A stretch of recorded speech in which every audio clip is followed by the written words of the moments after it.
This is the story of how a 20-year-old singer with over 700 billion streams went from creating Fortnite's official anthem to becoming the prime suspect in one of the most disturbing cases investigators have ever seen. Workers at a Hollywood tow yard discovered the dismembered, partially frozen remains of 15-year-old Celeste Rivas Hernandez on September 8, 2025, stuffed inside the trunk of a Tesla registered to David Anthony Burke, better known as D4vd. What makes this case even more twisted is that, according to the podcast Two Angry Men, hosted by TMZ founder Harvey Levin and criminal defense attorney Mark Garagos, there's not just one suspect, but at least two people involved, and investigators believe they've identified both of them. The DA, clearly she thinks David did this, but there were more than one or more than two people who had some knowledge of it. A circle around David knew various things. A grand jury started hearing testimony in December 2025, and what's coming out is far more complicated than anyone thought possible. David Anthony Burke entered the world on March 28, 2005 in Queens, New York, and his path to stardom reads like something nobody would believe if you wrote it as fiction. Homeschooling took over after 7th grade, and Burke grew up describing his childhood as isolated from the world around him. Gospel music was the only sound he knew until age 13. His voice filling church choirs while the rest of the music industry existed somewhere he couldn't access. His mother made a suggestion that changed everything when he kept getting copyright strikes on his Fortnite montage videos for using other people's tracks, telling him to just make his own music instead. A teenager with an iPhone and a pair of earphones started recording in his sister's walk-in closet. No professional studio, no equipment, just figuring it out alone.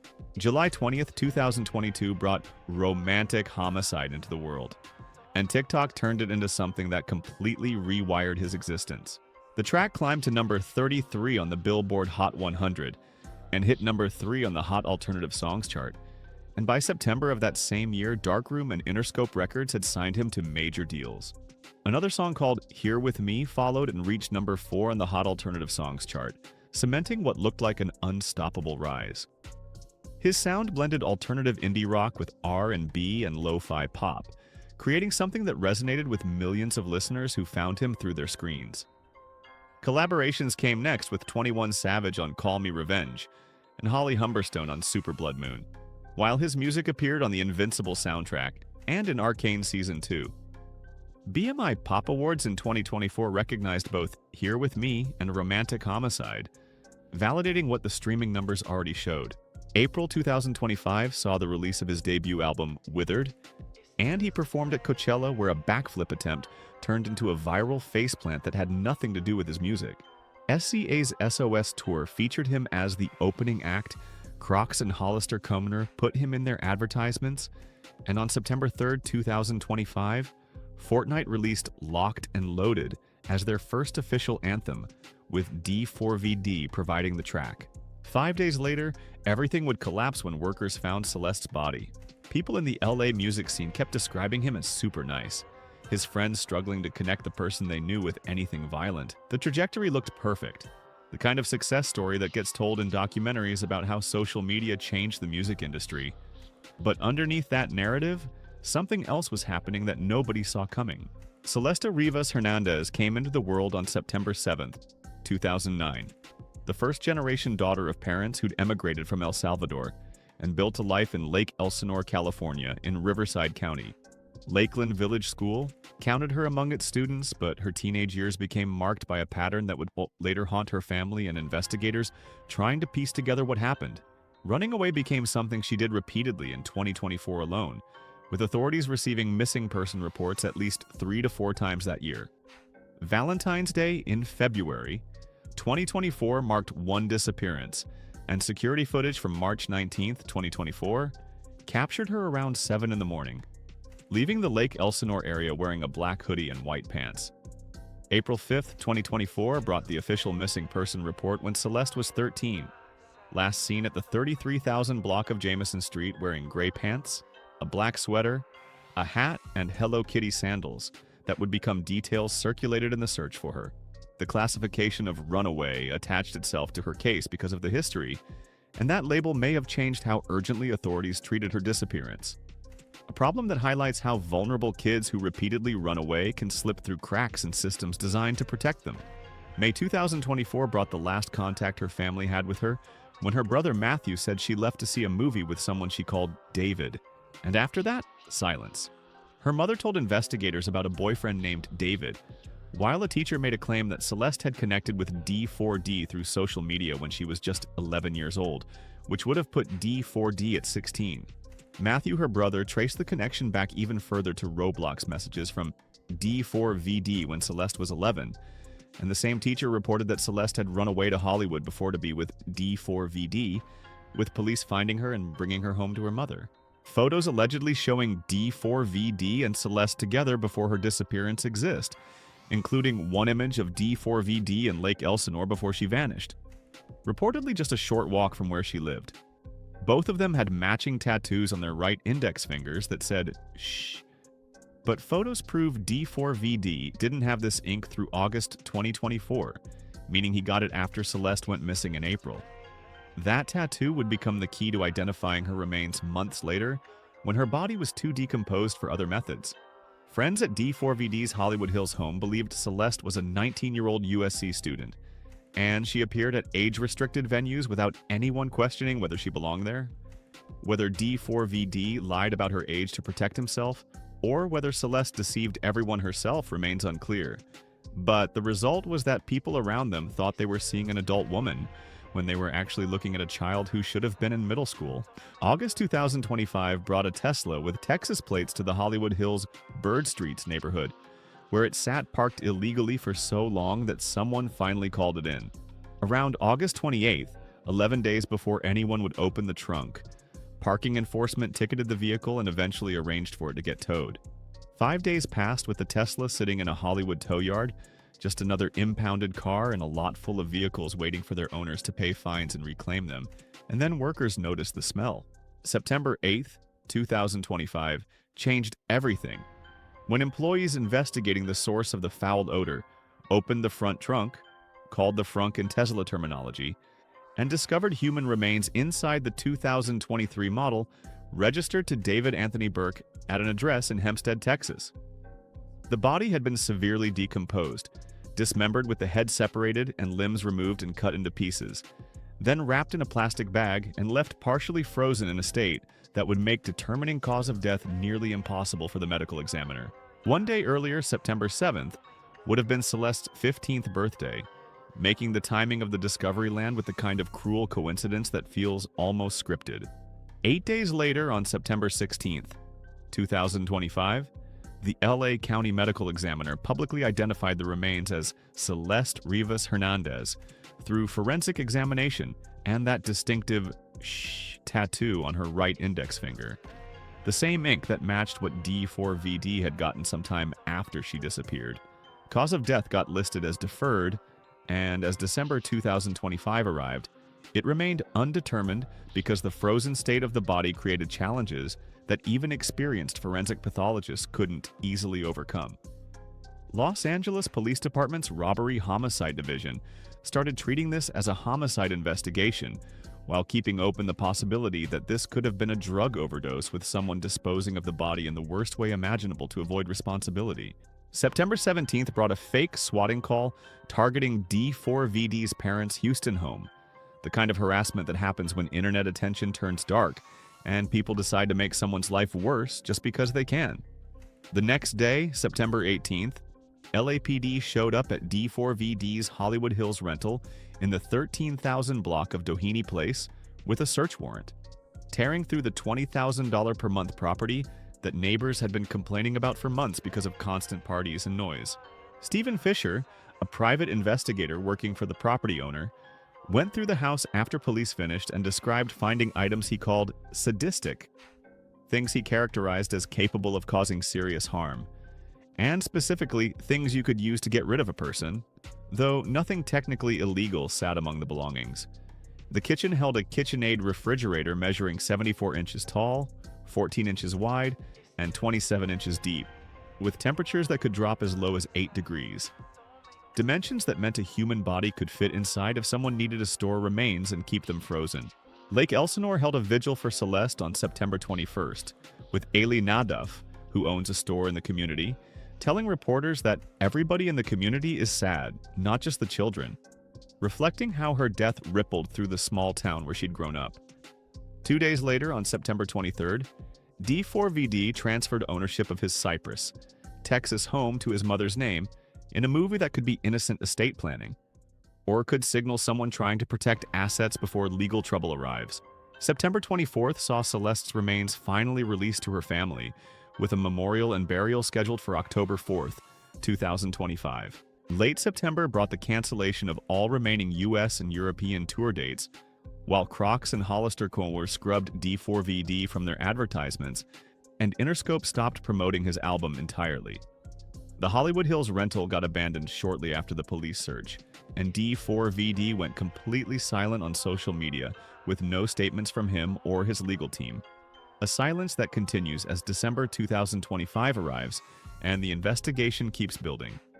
Early October 2025 saw D4vd hire Blair Burke, a high-profile criminal defense attorney whose client list reads like a who's who of celebrities in serious legal trouble. And that hiring alone sent a clear message that he knew where this was heading. October 25th, 2025 brought an episode of Two Angry Men, where Harvey Levin and Mark Garagos discussed why this case presents complications that most homicide investigations don't face. Mid-November arrived with sources confirming to media outlets that D4vd had been identified as a suspect, but something didn't add up in the messaging, because initial reports from September had suggested he was cooperating with authorities. November 19th brought clarification when sources stated definitively that he was not cooperating with the investigation and never had been, creating a contradiction that raises questions about whether someone tried to manage public perception with carefully crafted PR in those early days after the discovery. November 21st saw the LA County Medical Examiner receive a court order from LAPD placing a security hold on the case, which meant all medical examiner records disappeared from public access. An earlier attempt at the same security hold had been denied back in September, but this time the request went through with the stated reason being to ensure LAPD detectives receive information from the medical examiner before the public, which is standard procedure but also signals that investigators believe they're building toward charges and don't want anything leaking that could compromise the case. Then November 22nd, 2025 dropped the detail that changed how everyone understood this investigation when Two Angry Men revealed that a second suspect had been identified, meaning this wasn't just about D4vd anymore, but about at least two people who played roles in what happened to Celeste Rivas Hernandez. Cell phone data, Tesla data, and social media location data led LAPD to identify this second suspect. And here's what makes the revelation critical to understanding the case. This person is not believed to have killed Celeste, but instead helped dismember her remains after death. Knowledge of what happened before, during, and after Celeste died may sit in this person's memory, and the key detail that investigators have focused on is that this second suspect may have been riding in D4vd's vehicle during a trip to Santa Barbara County in spring 2025 that sources describe as central to the entire case. The identity remains hidden from the public, but Harvey Levin reported on the podcast that authorities are focusing in on certain individuals who are now concerned about their legal exposure, which suggests prosecutors may be applying pressure to get cooperation.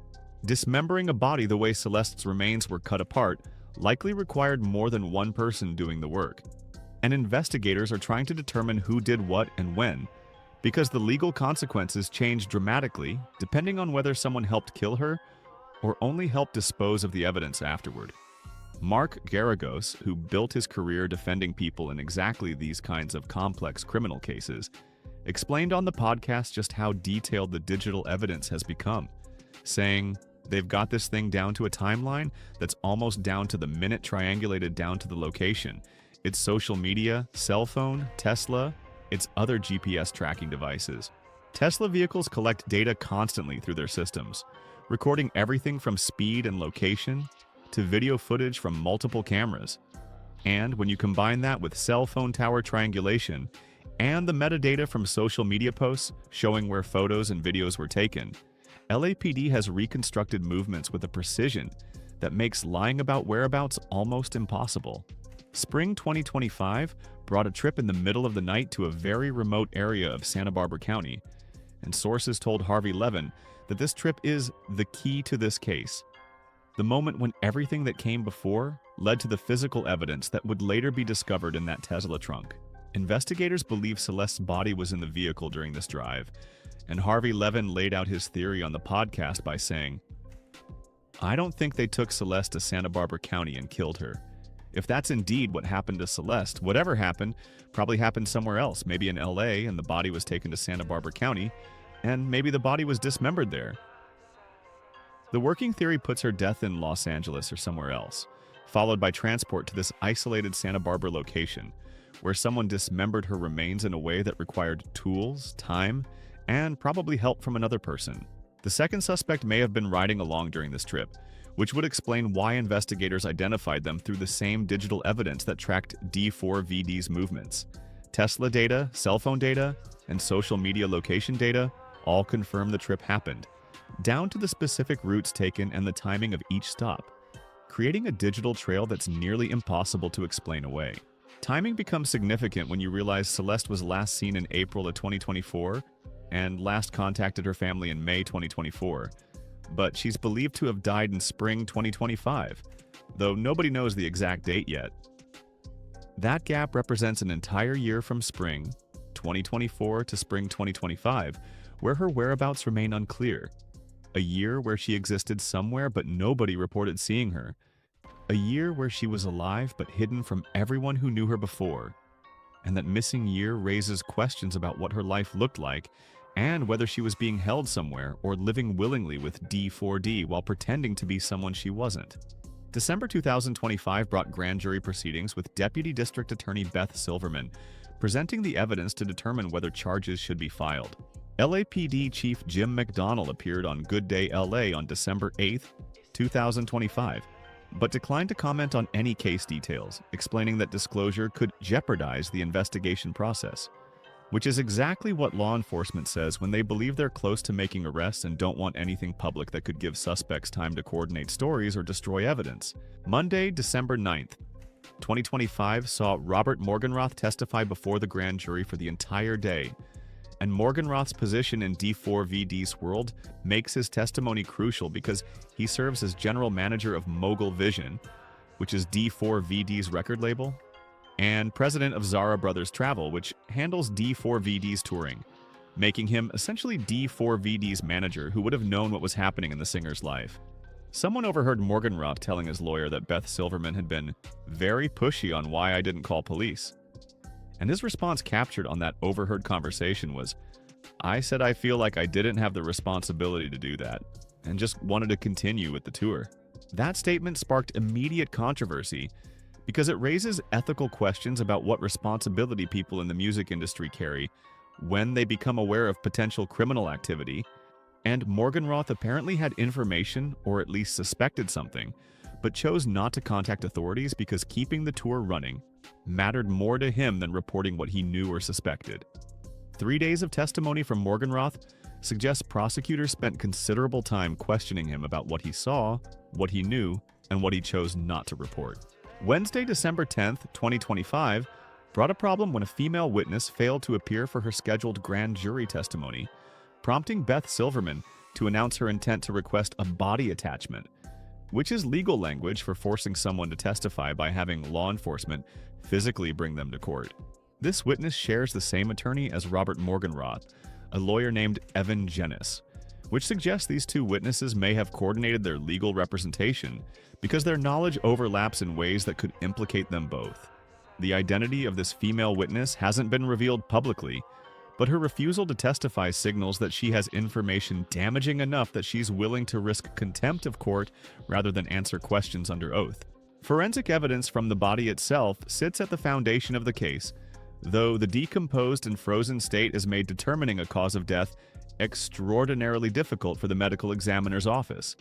Dismemberment reached severe levels with decapitation and removal of limbs that were then cut into pieces, suggesting someone spent considerable time and effort destroying the body in ways that would make identification harder. That matching tattoo on both D4vd's and Celeste's right index fingers helped identify her remains and proves a connection between them that can't be explained away. Digital evidence appears to be the strongest part of what prosecutors are building. With LAPD accessing Tesla's extensive data and video systems, cell phone records tracking movements, and social media location data, creating a timeline that Mark Garagos wasn't exaggerating about when he said investigators have it down to the minute. Physical evidence from D4vd's. Hollywood Hills Rental includes those items the private investigator described as sadistic and capable of causing serious harm, plus a refrigerator with dimensions and temperature capabilities that could have stored a body at temperatures low enough to freeze tissue. Testimonial evidence stacks up through photos allegedly showing D4vd and Celeste together, statements from Celeste's mother about her daughter's boyfriend named David, and accounts from D4vd's friends who believed Celeste was a 19-year-old USC student when she was actually 13 or 14. September 23rd brought that property transfer where D4vd moved his Texas home into his mother's name just days after Celeste was identified, and his residence was searched. And while this could be legitimate estate planning, prosecutors could argue it shows consciousness of guilt, the legal term for behavior that suggests someone knows they're about to face serious criminal charges. July 20th, 2022 saw the release of Romantic Homicide, which happened before Celeste disappeared in April 2024. And that timing destroys any theory that the song serves as some kind of confession about what happened to her. The track deals with heartbreak and emotional turmoil, exploring themes that include killing someone over love and jealousy, standard fare for alternative music that explores dark emotional territory without literal meaning. Social media users have been analyzing the lyrics through the lens of this case, with some people convinced the song lyrics are a confession, though that belief requires ignoring the timeline entirely since the song came out 2 years before Celeste went missing. The title alone, Romantic Homicide, has taken on disturbing new meaning given what investigators believe happened. And you can't listen to it now without thinking about Celeste's body in that Tesla trunk, even though D4vd couldn't have been writing about her specifically when he recorded it in his sister's closet back in 2022. Classification as a runaway affected how urgently authorities searched for Celeste after she disappeared in April 2024. And that label attached to her because she'd run away multiple times before, creating a pattern that made her seem like just another teenager who'd chosen to leave rather than someone who might be in danger. This case exposes the vulnerabilities of runaway youth and how easily they can fall through gaps in systems designed to protect children, with Celeste's family frustrated by the lack of widespread awareness during the months she was missing, while investigators treated her disappearance as less urgent because of that runaway classification. Age deception creates questions that investigators are still trying to answer, because a 13 or 14-year-old girl convinced D4vd's friends she was a 19-year-old USC student and accessed age-restricted venues without anyone questioning whether she belonged there. Whether D4vd actively misrepresented her age to protect himself, or whether Celeste deceived everyone on her own, makes a difference in understanding the moral dimensions of what happened. And if D4vd's friends genuinely believed she was 19, that changes the calculation of what they should have noticed or questioned or reported. Industry responsibility comes into focus through Robert Morgenroth's testimony and his statement that he didn't feel responsible to call police because he wanted to continue with the tour, sparking debate about what duty people in the music industry carry when they suspect something criminal is happening. The line between protecting your client and enabling potential criminal activity exists somewhere, but Morgenroth's choices suggest he either didn't see that line or chose to ignore it, because the tour revenue mattered more than whatever concerns he might have had about what D4vd was involved in. Multiple suspects and their individual roles present legal and moral questions that prosecutors will need to untangle. Because if the second suspect didn't kill Celeste but only helped dismember the body afterward, the charges they face will be different than what D4d potentially faces, and understanding who did what and when becomes crucial to determining appropriate accountability. The possibility that even more people may be involved beyond the two suspects identified so far means this case could grow larger as investigators continue pressuring witnesses and following the digital evidence trail. December 14th, 2025, finds the investigation still active under LAPD's Robbery Homicide Division, with a grand jury hearing evidence from multiple witnesses, a security hold protecting medical examiner records from public access, cause of death still undetermined, and no arrests made despite months of investigation. 4DVD turns 20 years old this year and stands identified as a suspect by sources close to the investigation, though no official charges have been filed against him yet. Blair Burke represents him as his defense attorney. He's not cooperating with authorities according to recent reports, and his career has effectively ended with tour dates canceled, brand partnerships dissolved, and album promotion stopped. Celeste Rivas Hernandez was 15 when the medical examiner identified her remains and just 13 when she went missing from Lake Elsinore, the first-generation daughter of immigrant parents from El Salvador who were trying to build a life in California. And somewhere along the way, she connected with a teenager becoming famous through the internet, and that connection ended with her dismembered body wrapped in a plastic bag inside a Tesla trunk. Two Angry Men. The podcast that broke many of the key details in this case through Harvey Levin and Mark Garagos and their sources inside the investigation revealed that more than one suspect exists, at least two people who know what happened, possibly more who haven't been identified yet.